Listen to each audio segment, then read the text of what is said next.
សួស្តីបងប្អូនទាំងអស់គ្នាស្វាគមន៍មកកាន់វីដេអូថ្មីរបស់ខ្ញុំហើយនៅក្នុងដៃខ្ញុំនេះគឺមានទឹកដោះគោហើយនឹងចេកបើសិនជាចង់ដឹងថាតើខ្ញុំយកវាមកធ្វើអ្វីកុំភ្លេចតាមដានវីដេអូនេះរហូតដល់ចប់មុនចូលដល់សាច់រឿងពួកយើងគឺខ្ញុំចង់ឲ្យបងប្អូនទាំងអស់គ្នាទស្សនាវីដេអូមួយនេះសិន听说这才是小朋友夏天的真爱。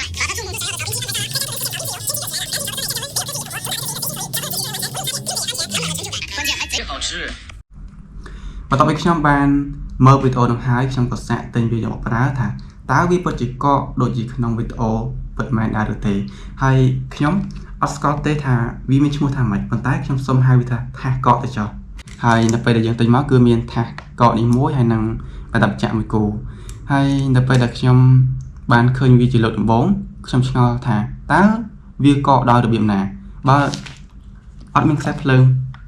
អត់មានអ្វីទាំងអស់គឺមានតែថាសតើវាកកដោយរបៀបណា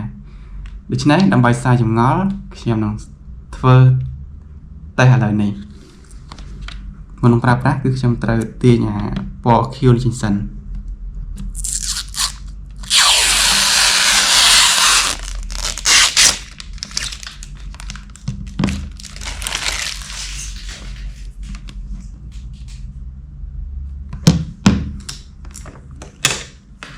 តប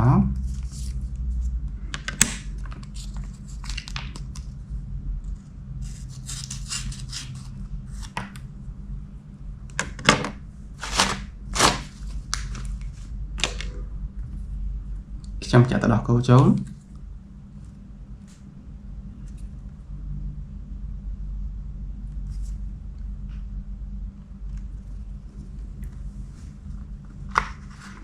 ហើយខ្ញុំសូមដាក់ចេកបន្តិច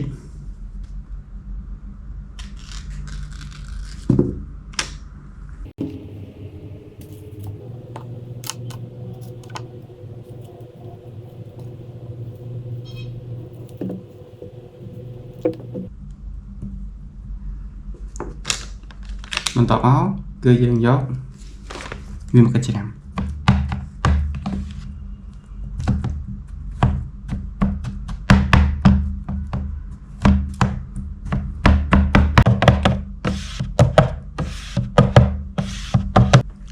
ងប្អូនទាំងគ្នាខ្ញុំបានចំណាយពេលប្រហែលជា8នាទីហើយប៉ុន្តែវាអត់កកទេបងប្អូនទាំងគ្នាអញ្ចឹងចម្លើយចុងក្រោយថាសកកនេះគឺអត់កកទេ